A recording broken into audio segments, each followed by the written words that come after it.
Hey, everybody, and welcome back to another episode of Soul Focused Radio. So excited to have you joining us for part 2 of the Inner Child podcast with Dustin, Hank, and Cyndi.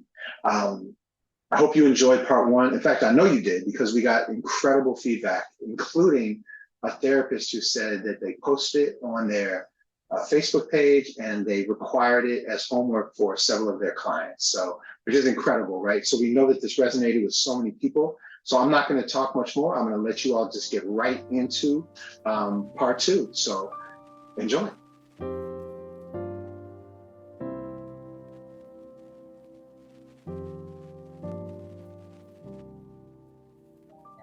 So I want to pivot for the rest of our time together, looking at social change, and whether that's work we're doing around creating human solidarity, responding to racism. But I know from my experience, and I know Cyndi from your experience, we've done this work for many, many, many years. And one of the things that I saw very consistently and participated in, because I hadn't done healing, was we created so many ways a culture of pain where the practitioners who were asking for social change were really profoundly hurting each other.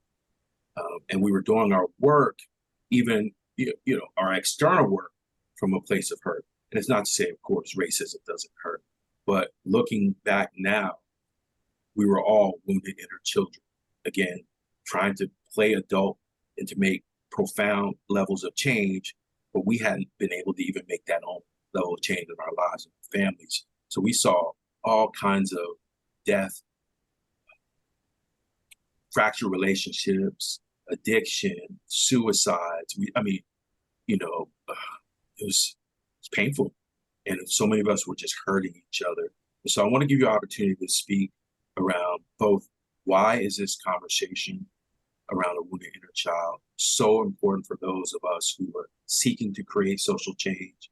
How does the unhealed inner child affect our approach at every level, right? And I want both of you to speak to that. So whoever wants to take that can jump in.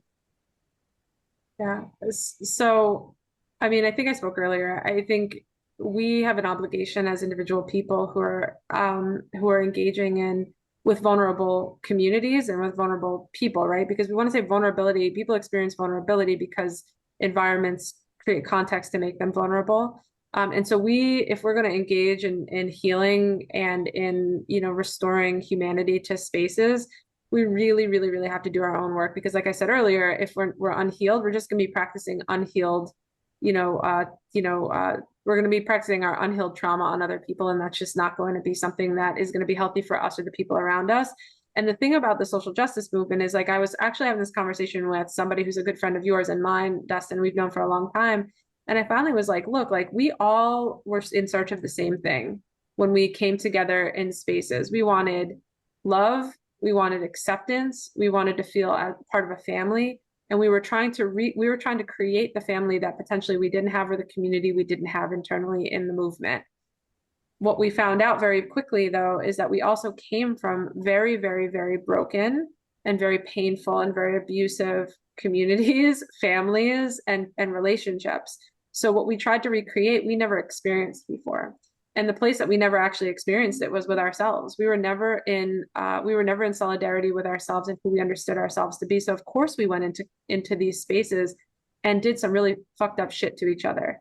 We treated each other with massive levels of disrespect that extended beyond just racism. No, I don't say just, but extended beyond racism, sexism. It extended way beyond that. It was a replication of the trauma we had experienced that we reenacted on each other over and over and over again. And so we're in spaces where we're trying to build community, yet we're acting like that wounded child walking around in adult bodies that you described, Dustin. And people saw through that really, really quickly. We were never actually able to enact the change that we wanted to. But more importantly than all of that, our relationships fell apart so quickly, we couldn't stay in relationship with each other long enough to get it done. So we have to do this work. Otherwise, we're going to be recreating these really broken family systems and systems internally in the movement. And we already have enough stacked against us from systems, from institutions, from people in positions of power to not be in solidarity. So I would say that. But then the other piece is this, and I want to just, and I don't know where this fits in this conversation, but I want to say it. Like, there's this incredible study, and it was a study done around cats and cat hairs and rats. And I want to use this as an example of like what we're living with that we're not actually talking about or really acknowledging. This incredible study was done to look at the reaction that rats have to cats. And obviously, evolutionarily, rats are afraid of cats, right? They're really terrified. They're going to get caught. They're going to get eaten. They're going to get killed by rats. So what these researchers did is they introduced cats who have never seen a rat, and rats have never seen these cats. They introduced these cats to these mice and these rats, and they said, like, we're gonna scare these rats, and then we're gonna have them have babies. And so that's what they did. They scared the rats had babies, and the rat pups never, ever, ever, ever met a cat, ever in their lives. They had no reason to have ever met a cat. The researchers introduced one cat hair to a cage of rat pups. Now they measured the amount of play that those rat pups were doing prior to the cat hair going into the tank. And they were like vigorously playing. They were playing, they were happy, they were joyful, they were running around the cage, they were doing all fun things. As soon as one cat hair was entered into the cage, they stopped playing completely. They'd never met a rat, they've never met a cat, they've never seen a cat, they never smelled a cat, but as soon as that one cat hair was entered, they stopped playing completely. And the thing is that even once that cat hair was removed from the tank, the rat pups never went back to playing at the same rate ever again, right? And that's really what we are, right, in this process, is we've all had experiences. Our parents have had experiences. Our generations before us have had experiences with a whole bunch of cats, trauma. And even when the trauma trigger or that thing is taken away from us, we still never go back to playing because we've never uncovered the fact that there's a cat hair in our tank. And I think that is a piece that we really have to talk about, because that is social justice work. We've had racial trauma, we've had all these things happen to us. And yes, we can say that even internally, even if racism is not happening internally in that organization or in that place, even when we remove that, the cat hair is still there and the reminder is still there. And so we never go back to playing at the same rate we did before. And so I want to just throw that in there for however we want to talk about that, because that's a really important part of this puzzle, is that we have to really start to uncover that if we want to do our work. If we ever want to go back to playing at the same rate as we did when we were first born, which is what those pups did. Thank you. Hank, do you have any thoughts around this specific? I know you have thoughts around this specific topic. Yeah. I mean, I'd love to add on to what Cyndi just said, but let me circle back. There's an interesting concept in ACA work also. It distinguishes the inner child from the inner teen, okay? And the inner child, it's oversimplified, but only by a little. The inner child tends to be the flight side of fight or flight, the vulnerable, scared, wounded. When you feel that way, when you identify as kind of wide-eyed deer in headlights, it's your inner child. When you're upset, sad. Inner teen, the teen role tends to be more protective, angry, rebellious teen, tends to have like gotten sick of how that inner child's getting pushed around, like, hey, fuck you all, okay?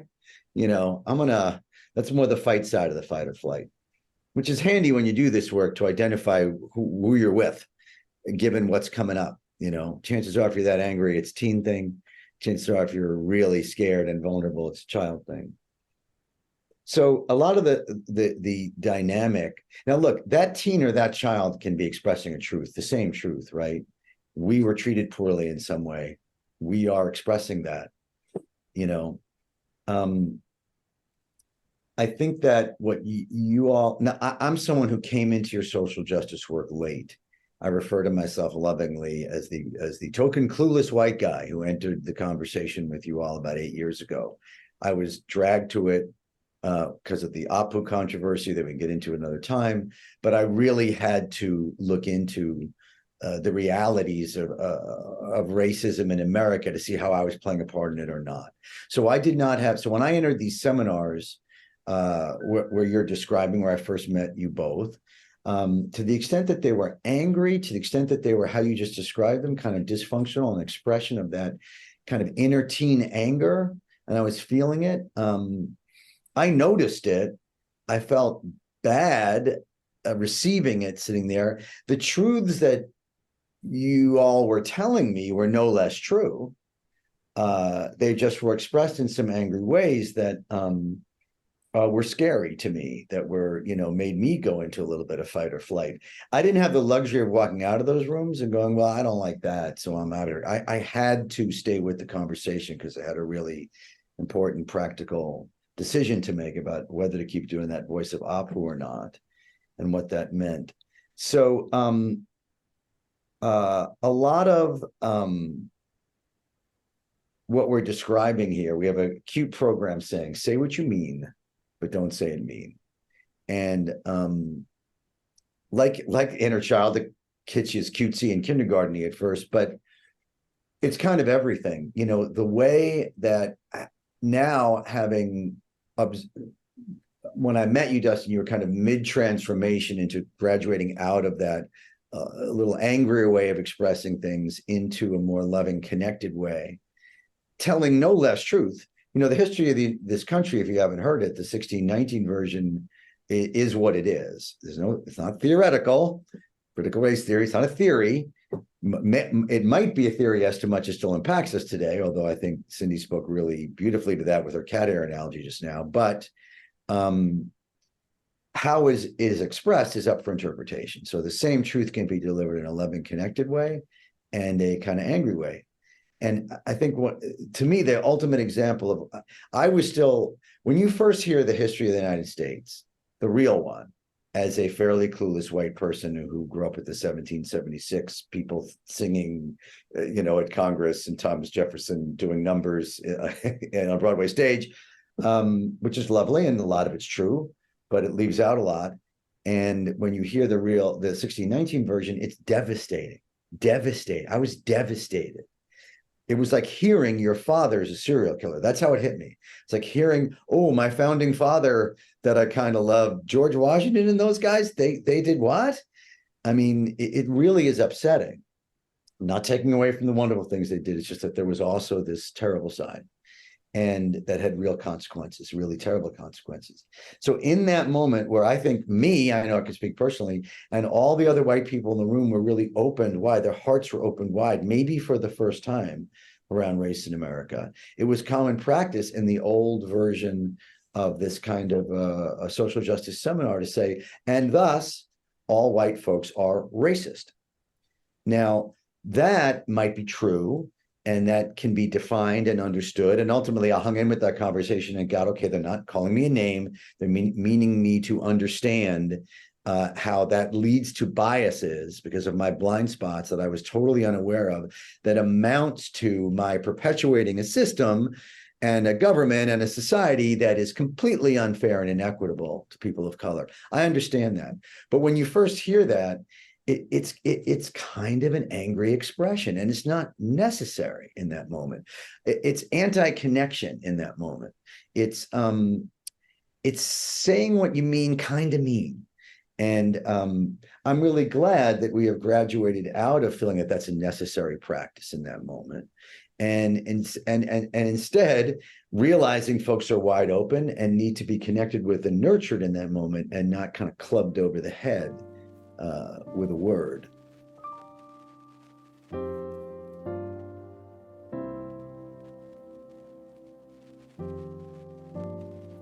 Thank you. We're coming to the end of our session today, and one of the things I want to ask both of you, in the spirit of what we've been talking about, both in social change work, Hollywood, social work, trauma social work, being a parent, being a fellow traveler in this journey on this planet, what ought to be, in any realm in which we exist, what ought to be the mandate and the standard for us around creating, like you talked earlier, Cyndi, about the fact that folks enter into social work. Like my mother was a CPS social worker, taking away, children in Camden, which is one of the roughest places in America. But at home, her child was being abused, both by her partner and by her, And so, and everywhere we go, we have some variation of that question, especially when we're working with folks in child welfare. People aren't expected to have this understanding. People that get into social change work aren't expected to have this understanding. So even Hank, as you were just talking about, there was no way for us to not do this work from an angry, hurt, pained place, because 98% of us, 95 to 98% of us had not addressed our internal pain.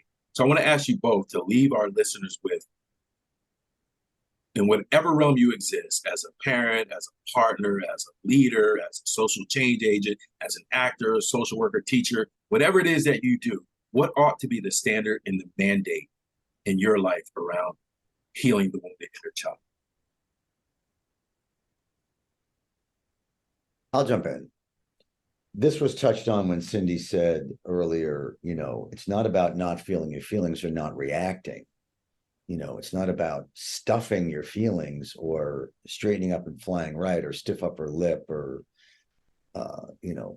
soldiering through or white knuckling.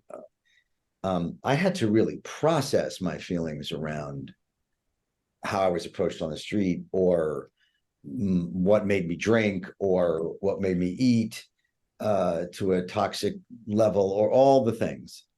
My own part in racism in this country. I think the answer is there has to be, and this is very personal, has to be personally, no one can do this for you. You can't join a group and do this, or check a box and do this. You have to find a system, really, practically, where you can feel your feelings, take a time out, every want to call it, say, I'm not going to react to this right now. I'm not going to connect my mouth or my actions to when I'm feeling fight or flight, when I'm feeling afraid or angry, but I'm going to find a way to take a pause, work it through with someone, feel those feelings, and if need be, do a deep dive. What's that trigger? Why am I so reactive to this? What's upsetting me? I realized, look, I don't want to get political. I'm not going to get political. But I'll just say generically that a lot of what tends to upset me in world events is sure the thing itself, or the political leader on whatever side they're on, or whatever it is. Yes, I get upset and justifiably about what is or isn't happening. But there's usually a big scoop of, and that's just what mom used to do. And that's how I really feel like dad treated me a lot. And so the more we can uncover that personally, the more that's not driving the boat. When I'm upset politically or at a world level or a news current events level, I'm not also yelling at dad. I've kind of cleared out those pipes. So it's a place to process those feelings so I can craft a response and not fire off a reaction.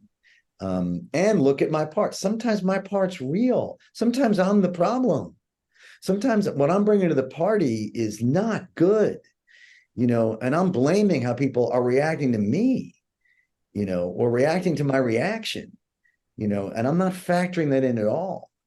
Or I'm so afraid to speak up for myself that I don't do it, because that's what I learned in childhood. What's the point anyway? I speak the truth about what I'm seeing here. I always get told either don't be nuts, don't be so sensitive, don't be silly, or, why can't you be more like your sister? Or, you didn't have it so bad. I'll show you what bad. I'll give you a reason to cry, So if you haven't processed that and don't have some relationship to your own feelings that doesn't make you take those feelings and form a club out of them and use them on people, or avoid it entirely, or just stuff them down because it's too stressful, you're going to run into some horrible problems on a personal and societal level. Cyndi?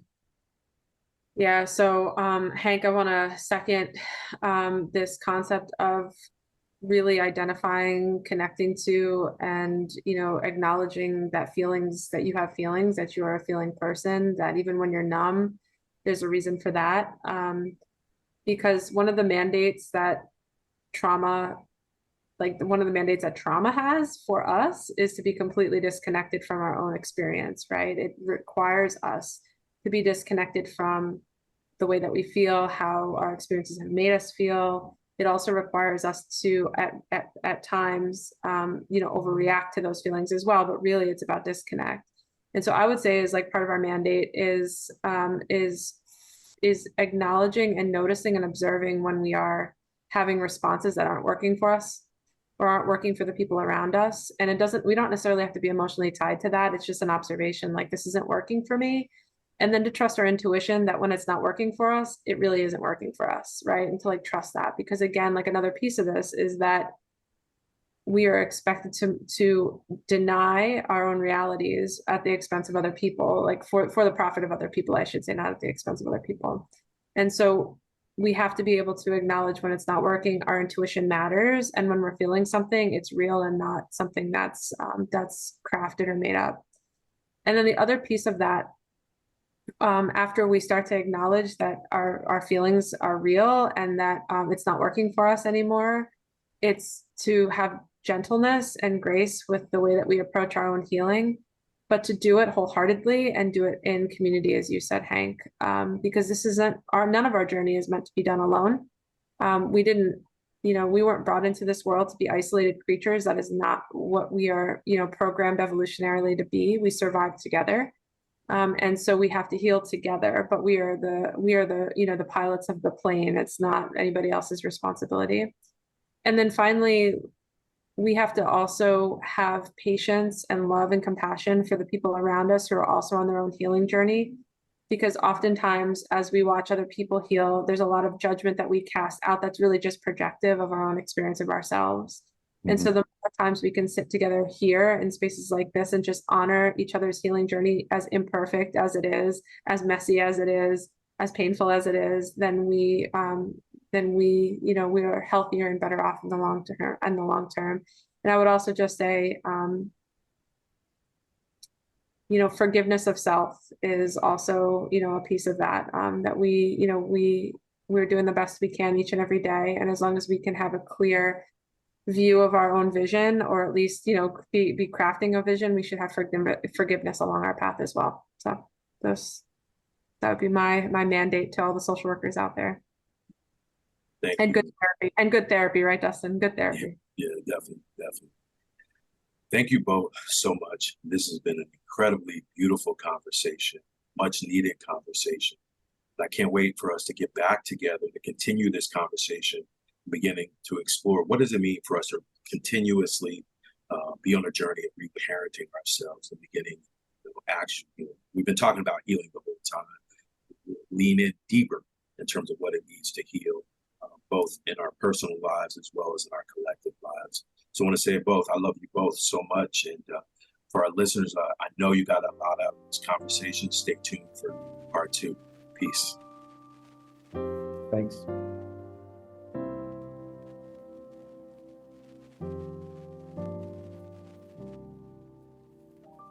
All right. Well, I hope you enjoyed it as much as I did. I just love this conversation. I love both parts of this conversation. I love the vulnerability and the depth that all three of them got to. I know that because you're here with us, that this is what Soul Focus Group is all about. We're about healing. And in order for us to heal and get to a place of self-solidarity, we have to heal our inner child. In order for us to get to human solidarity, we have to do healing work on our inner child. All of us have hurt inner children, as was talked about. And again, I just want to thank Dustin for how he led the conversation. I want to thank Cyndi Carnaghi, and I want to thank Hank Azaria for how vulnerable they were, how honest they were, how knowledgeable they were. And it was really incredible. I really enjoyed it. I hope you enjoyed it just as much as I did. I know you did. And look for more podcasts coming soon. Remember, this is part of our New Mind series. And know that we love you, we care about you, we want you to heal. We're all healing, all of us on our healing journey. I swear to you, all of us are. And we want you to be on that journey with us. And we want to help facilitate your healing journey. And we will ask of you, as we always do, that you stay well, you stay safe, and most of all, you stay soul focused.